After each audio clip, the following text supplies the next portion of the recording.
దండేస్తామా వానలను నిందిస్తామా చలినటో తరిమేస్తామా చీపొమ్మని కస్సుమని కలహిస్తామా ఉస్సురని విలపిస్తామా రోజులతో రాజీ పడమా సర్లెమ్మని సాటి మనుషులతో మాత్రం సాగనని ఎందుకు పంతం పూటకొక పేచి పడుతూ ఏం సాధిస్తామంటే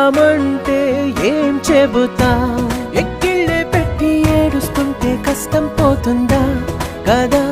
మరెందుకు గోలా అయ్యయ్యో పాపం అంటే ఏదో లాభం వస్తుందా వృధా ప్రయాస పడాలి